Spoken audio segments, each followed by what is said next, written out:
Hello à tous, me revoici aujourd'hui avec une vidéo assez différente de d'habitude. En fait, c'est une vidéo un peu world trip si je prononce bien. En gros, je fais un trajet entre Bordeaux et Lyon, Saint-Étienne à peu près. Bon, je vais pas vous donner les villes exactes. Et je me suis dit, bon là, je suis désolée pour... Donc, j'étais en train de faire ma vidéo et le téléphone était en surchauffe, donc il a coupé. Donc, j'étais en train de vous dire que je vous faisais une vidéo World Trip. Donc, je fais la route entre Bordeaux, bon, Mérignac, Bordeaux, jusqu'à entre Lyon et Saint-Étienne.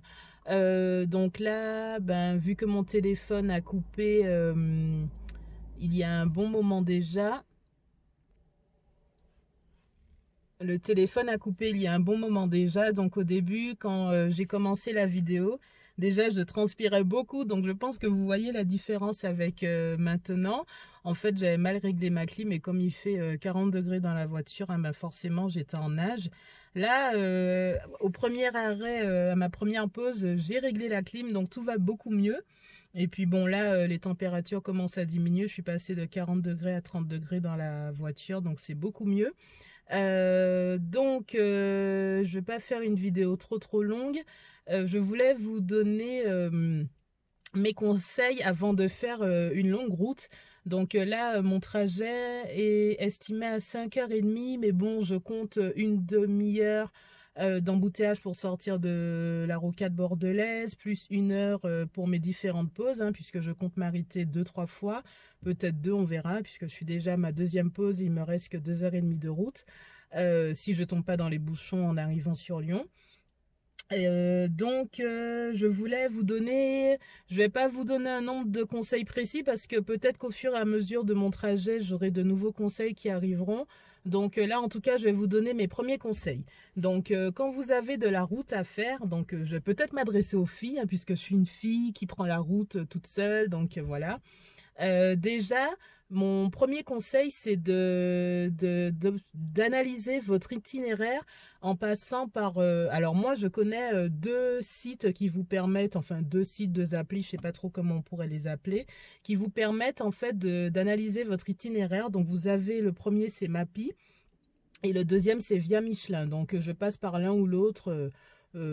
Pour moi, ça revient au même. Donc, déjà, ça vous permet de connaître votre itinéraire, de l'analyser, de savoir combien vous dépenserez en carburant, combien vous dépenserez en péage si vous prenez l'autoroute, bien sûr, et de savoir en combien de temps vous êtes censé faire votre trajet. Bon, bien sûr, ça ne tient pas compte de vos pauses et ça ne tient pas compte non plus des embouteillages sur la route.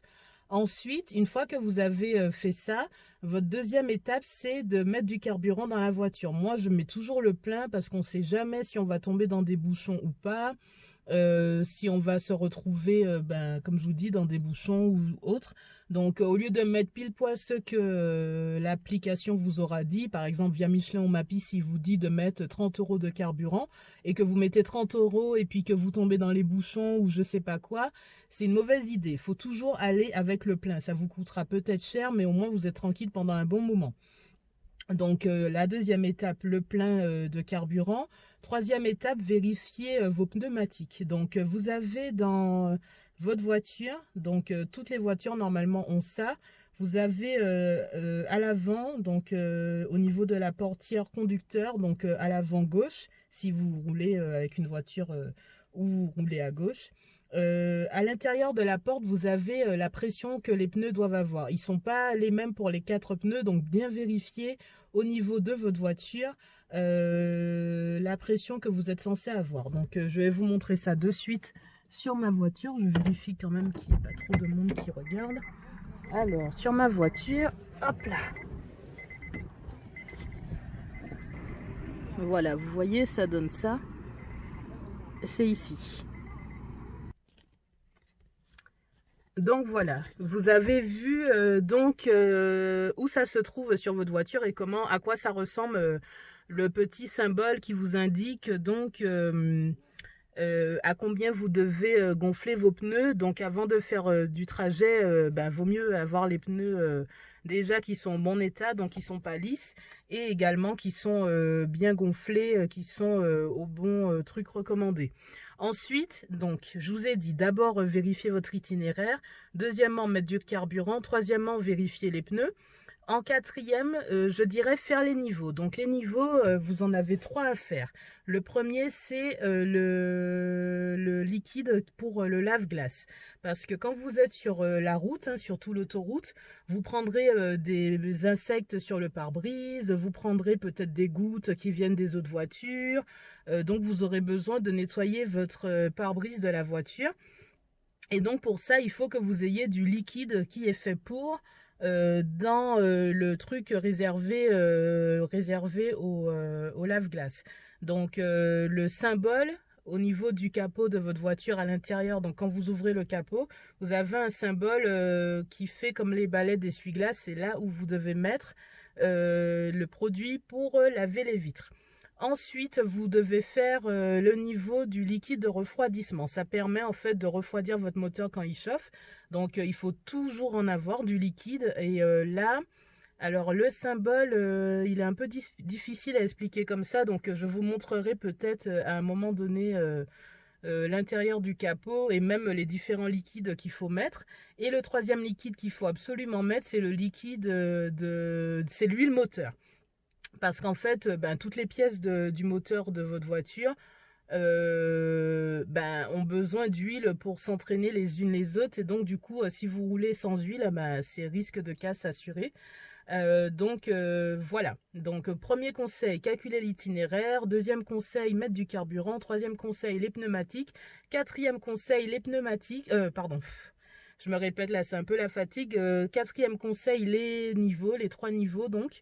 Je vous ai dit lave-glace, liquide de refroidissement, huile moteur. Et mon 5e conseil, ça serait de prendre du café pour la route. Donc moi, par exemple, je me suis fait... combien il fait celui-là? Il y a 475 millilitres. Donc voilà. Moi, j'ai mon café sans sucre pour la route. Voilà. Et ensuite, mon 6e conseil, c'est... Alors, je vous montre ça. Voilà, j'ai pris ma fameuse glacière que j'utilise pour faire mes courses d'habitude. Donc, à l'intérieur, j'ai mis des pains de glace et j'ai mis 2 bouteilles d'eau. Donc, c'est ce que j'utilise normalement pour le sport, hein. Donc, il y a 2 bouteilles de 700 ml que j'ai mis au frais et des sandwichs. Donc, j'en ai pris 2. Un que j'ai déjà fini, qui est ici. Voilà. Et l'autre qui est pas encore entamé. Je vais l'entamer là maintenant. Et le seul produit sucré que j'ai pris, c'est ça. Voilà. Parce que quand vous faites de la route, faut pas consommer trop... Quand vous faites de la route... Voilà, désolé, hein, je vous montre en direct. Quand vous faites de la route, il faut pas consommer trop gras ni trop sucré. Parce que ça a tendance à vous endormir. Donc, vaut mieux essayer de rester dans tout ce qui est eau normale, café sans sucre. Bon, vous pouvez vous faire un petit plaisir sucré comme j'ai fait, mais c'est tout. Et pas de repas trop lourd, pas trop gras, pas trop salé, pas trop sucré. Voilà. Donc, je ne sais plus à combien de conseils je suis. Ensuite, ah ben oui, sur mon visage, j'ai mes lunettes de soleil. C'est très important quand vous faites de la route, surtout quand il fait aussi beau qu'aujourd'hui, hein. Je vous montre ça de suite. Voilà, donc ça, il est quand même presque 8 heures, il fait ce temps-là. Les lunettes de soleil, c'est indispensable pour pas galérer sur la route. Une tenue confortable, hein, donc là, je vous montre ça aussi. Hop là, voilà, moi je suis en short et en t-shirt, voilà. Donc une tenue confortable pour pouvoir faire la route, hein, pour pas vous sentir trop serré, trop engoncé. Les cheveux, hein, moi je les ai relevés pour pas qu'ils me gênent à l'arrière, c'est pareil. Qu'est-ce que je peux oublier? N'oubliez pas votre carte bleue pour le péage, hein, ça peut servir. N'oubliez pas de faire des pauses régulièrement. Là, par exemple, pour 5h30 de route, je fais 2-3 pauses. Là, je suis à ma 2e, on verra si je fais une 3e ou pas. Est-ce que j'oublie quelque chose? Je ne sais pas. Donc, si je trouve une chose que j'ai oubliée, de toute façon, je compléterai la vidéo plus tard. Je pense avoir tout dit, hein. Donc pour votre eau, ne pas oublier donc une glacière. Bon, moi j'ai pris une grande glacière parce que je l'avais sous la main. J'ai mis des pains de glace pour que ça dure longtemps. Et je peux vous dire que depuis le temps que je suis partie, ma nourriture et mes boissons sont restées fraîches. Mon café, c'est dans un thermos, donc je suis partie. Enfin, j'ai fait mon café, il devait être midi. Là, il est quasiment 8 heures, le café est encore chaud. Donc ça tient très bien. Et puis voilà, je pense vraiment avoir tout dit. Ne pas oublier de faire vos pauses, pause pipi, pause pour manger, pour vous dégourdir les jambes.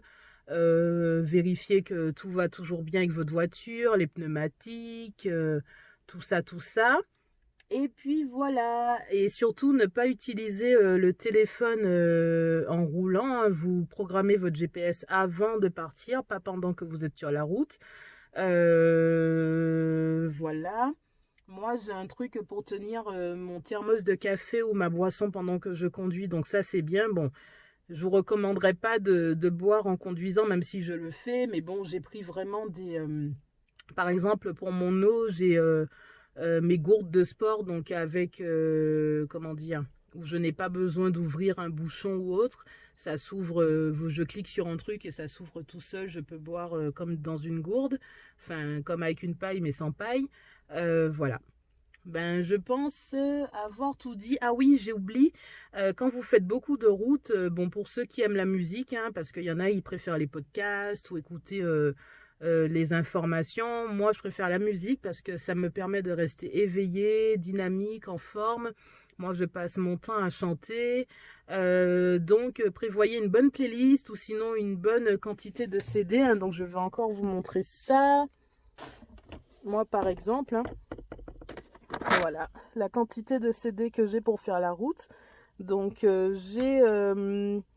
j'ai du zouk, du reggae, du dancehall. Et là, celui que j'ai mis pour la route, là, c'est celui-là. Voilà. Là, je fais mes vocalises dessus. Bon, je vais pas vous faire l'horreur ou le plaisir de vous faire un test chanson. Ou bien, quoique. Ça peut être sympa, hein. Ça, mais bon. Allez, on va peut-être tester pour voir.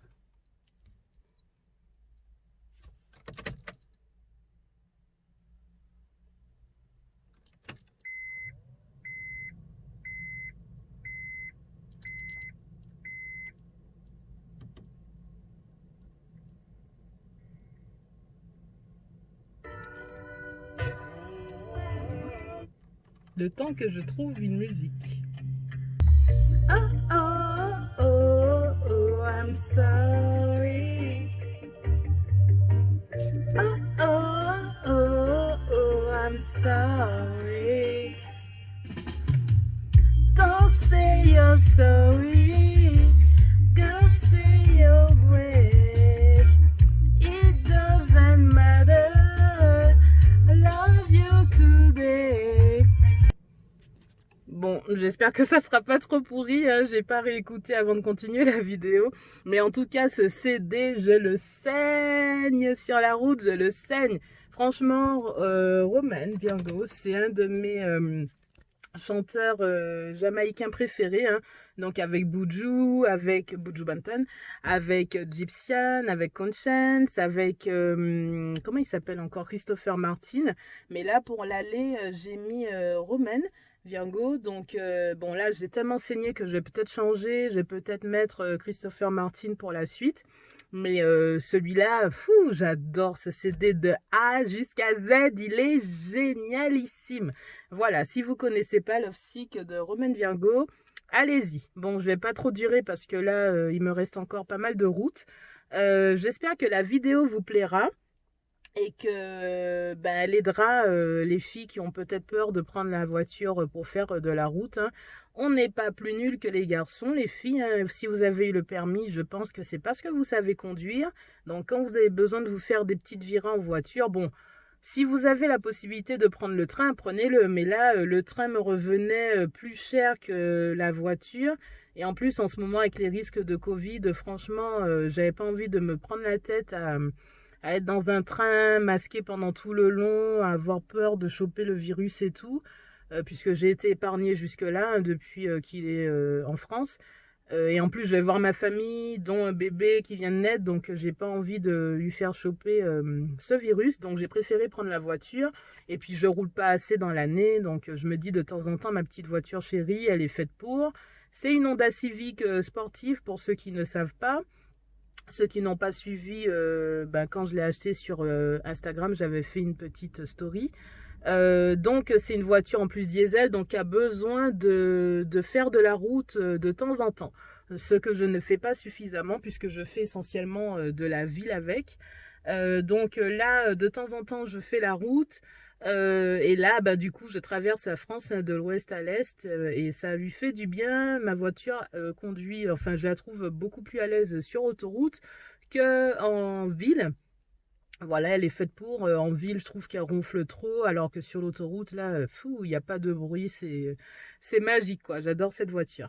Et une fois que j'ai réglé la clim correctement, effectivement, c'est beaucoup mieux aussi. Donc, voilà, je pense vous avoir vraiment tout dit. Je compléterai après si besoin. Et si il faut, enfin, quand j'aurai le temps ou quand je serai arrivée chez ma sœur, je vous montrerai donc les différents liquides pour faire les niveaux et à l'endroit où c'est sous le capot quoi. Donc après selon les voitures c'est pas les mêmes endroits ou peut-être pas les mêmes symboles, je sais pas, mais en tout cas je vous montrerai sur la mienne où ça se situe pour celles qui ont peur de faire les niveaux, parce que bon, moi je suis allée à feu vert avant de partir quand même. C'est arrivé par le passé qu'ils me fassent les niveaux gratuitement parce que au début j'avais un peu peur de pas savoir trop bien m'y prendre.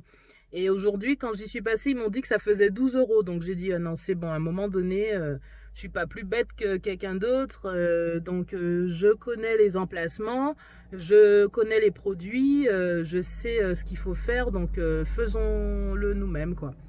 Voilà. Donc je vais faire ma pause de pipi. Je vais manger mon sandwich et puis je reprends la route. Si sur la route j'ai une autre idée qui me vient, je vous dirai. Ah oui, j'oublie quelque chose d'assez important. Hop, puisque j'ai dit que je vous montrais tout. Là, pour mon téléphone, pour le charger sur la route. Donc j'ai pris un adaptateur qui se branche sur l'allume-cigare. Donc il est comme ça.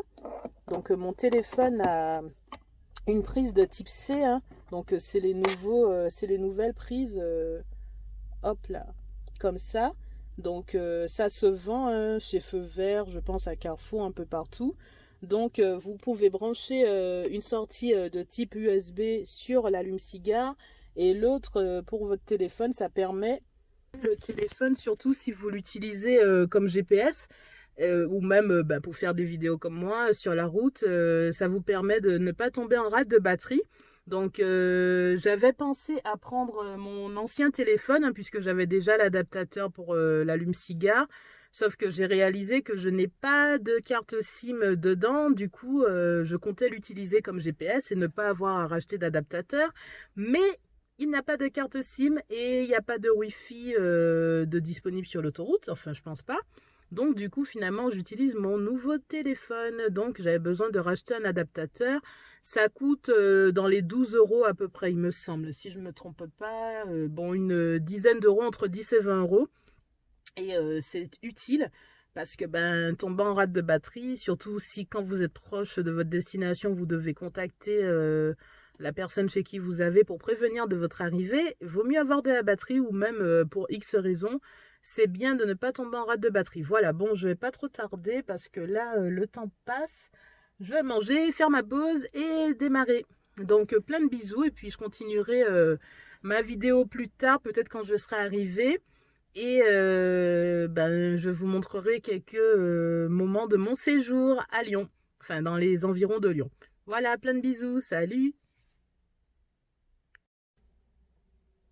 Je pense que j'ai oublié les choses les plus importantes à vous dire de ne pas oublier avant de prendre la route. Prenez vos papiers en cas de contrôle policier. Donc il vous faut votre permis, bien sûr, il faut l'avoir. les papiers de l'assurance, l'immatriculation du véhicule, donc la carte grise.